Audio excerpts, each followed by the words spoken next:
Hello folks and welcome to round 2. We would like to play first. Seriously, deck? Alright. We've got the Lawkeeper this time.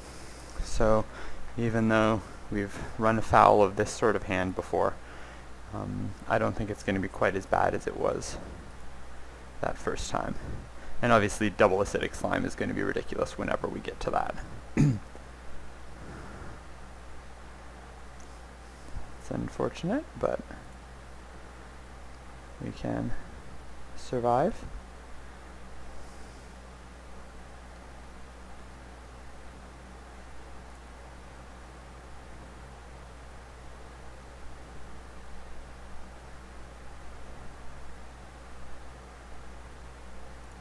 That's also inconvenient, but fortunately we have Arachnus Web to deal with it.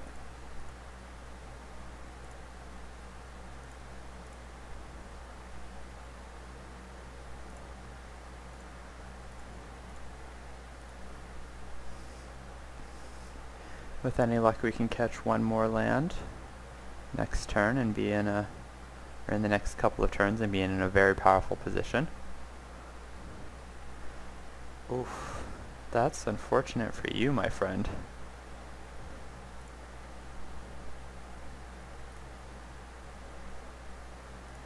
That is super unfortunate for you. Obviously excited to pick up the 2-for-1 there.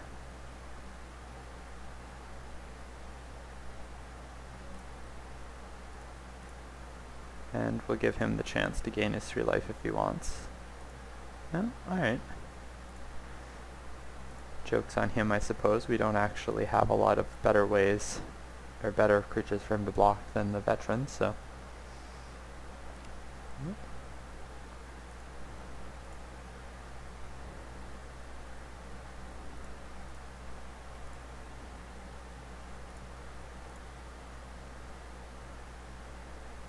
Alright.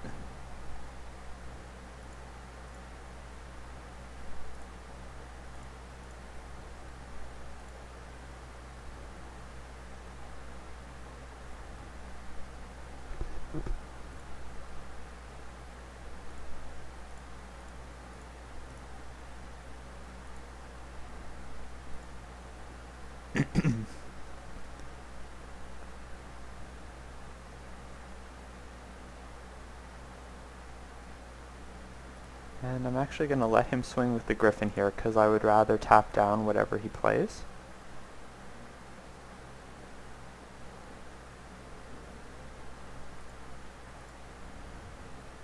Because we're just going to win this race by a million otherwise.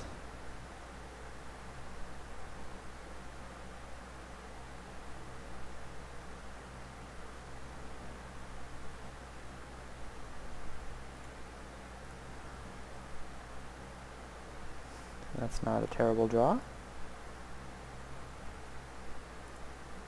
We're not going to play it right now because we don't have the mana to activate both of them anyway. But it's good to have it available at least. Oh? Alright, so if he does that, the Spirit Mantle is going to fall off at the end of turn. Or rather the Arachnus Web is going to fall off at the end of turn, so that's pretty bad for us. So I'm actually going to stave off his Warhorse to prevent it from getting that, and incidentally it will also cause the Spirit Mantle to fall off.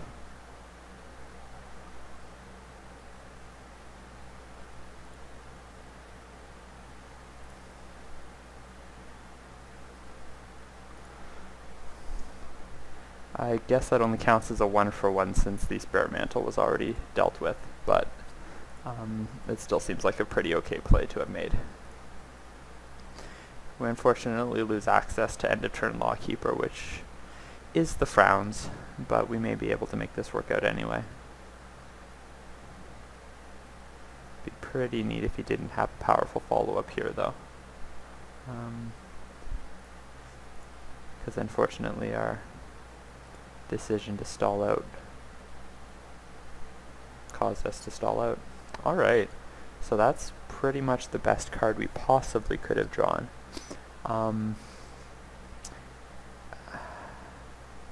Not sure how I want to proceed here, though. If we drop an acidic slime to kill one of his lands, we can do that twice because he's been missing land drops too lately. Hum.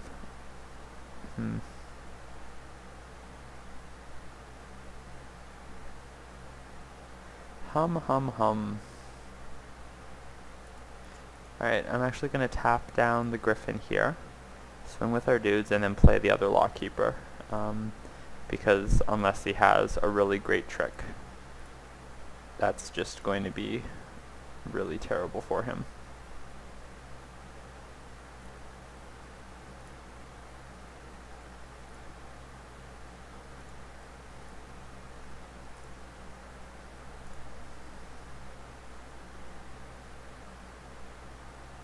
Alright, so we got there. That's a little bit more like how I expected the deck to play out. I'm going to bring in the Naturalize just so I have another answer to the Spirit Mantle. Because Spirit Mantle is some savage. And at this point in time I'm going to pull out the Griffin Rider. Just because I'm torn between it and Stave Off as answers, but we don't, or as the worst card in our deck. But Stave Off is also an answer to Spirit Mantle and things like that. So, so I'm good with this deck.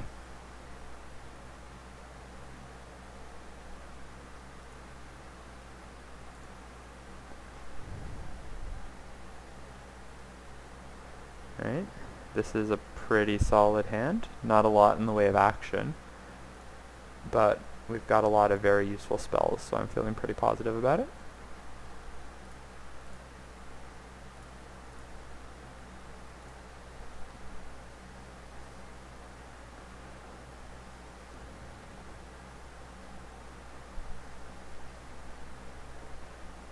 It's kind of awkward, but alright. Awkward for him, I mean. Like the the turn 2 1-mana guy is always a little touchy, unless he has some sort of 1-mana self-protection ability, or something like that. Okay. That's bonus unfortunate for our opponent. As I'm sure you can tell, I'm full of sympathy for his mana plights. But it's not going to stop me from trying to punch his face in.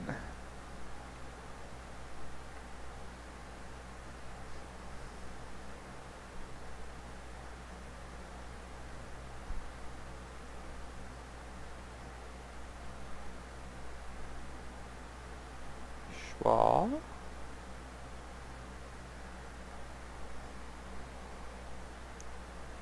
Well,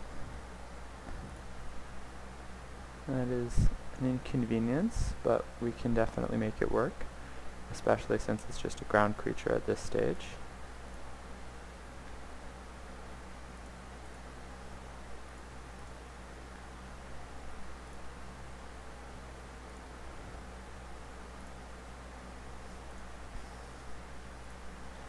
And since there doesn't appear to be any immediate threat, I'm just going to run out the Jade Mage with Stave Off backup, because I'm not actually concerned about taking any damage this turn since our Griffin Sentinel is badass.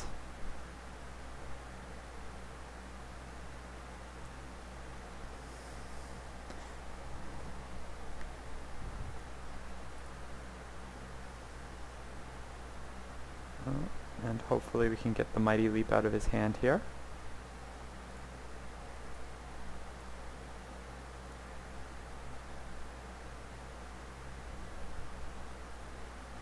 At least I assume he has the Mighty Leap. He may just be playing in the hopes that we won't make the block there, because we're... oh, that's inconvenient. But fortuitously we have an answer.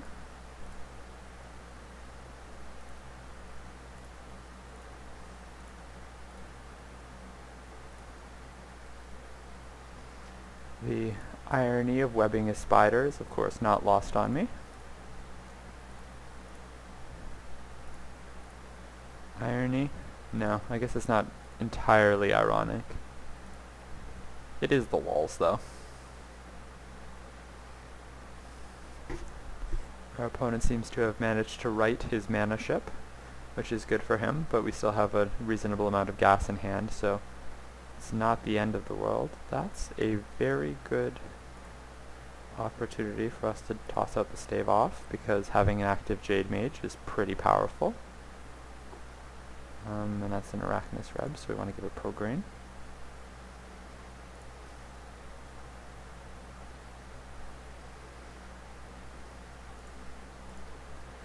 Now things are feeling a little bit touchy just because, excuse me, just because the stave off was the last sort of tricky thing we had available to us, and now it's gone. However, we are in a position where we can manufacture a couple of Sepoilings a turn. So even though we aren't super gassy in hand, we still have a million very good plans. Alright, that's unfortunate.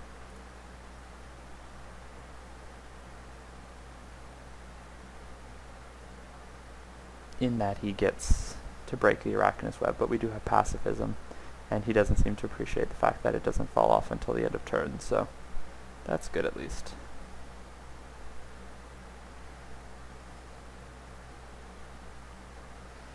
And while we wait for the realization to sink in,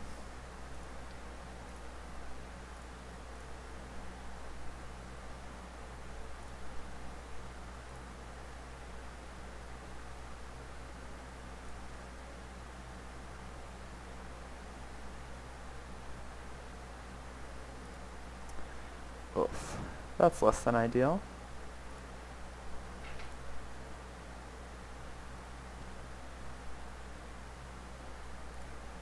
But now that our Jade Mage is online, we may be okay.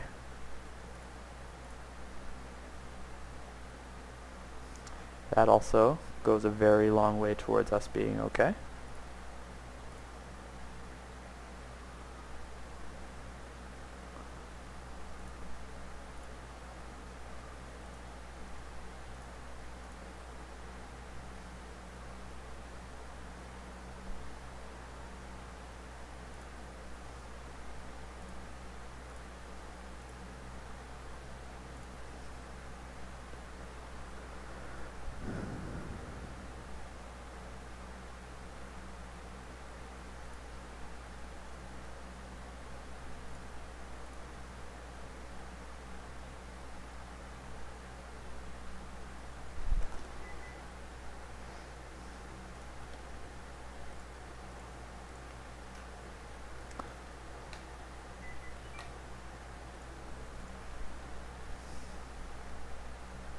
I feel some sympathy for our opponent because I can appreciate how frustrating it must feel for him to sort of, and I'm going to actually swing with the Pegasus here because I'm completely fine trading one of his chump blockers away here. I can appreciate how frustrating it must feel for us to have had exactly the card we need to respond to basically every one of his moves, but that's kind of just how our deck works. Like, our deck is full of ridiculous cards, so it's not unreasonable that it would have shaken down like this. And even though it reveals that we don't have any trick, I am going to play out the land because that lets us make 2 Sepoilings and leave up regeneration. Our opponent's being a Wang, and so we will troll him just a little bit. Now that's obviously pretty great for him, but because we're on the Sepoiling path as well, it's not entirely the end of the world.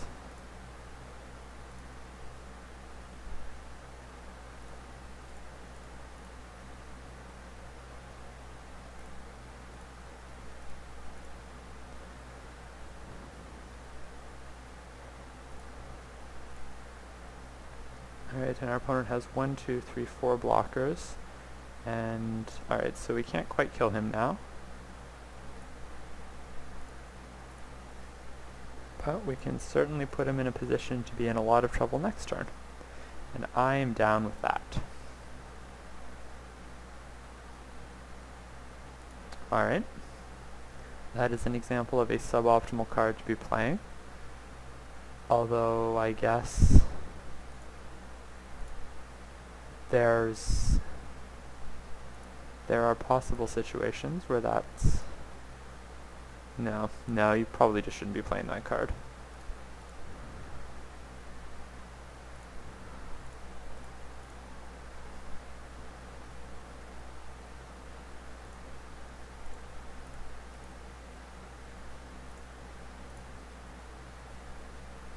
Alright, so that's pretty exciting. But I mean, it doesn't matter, so...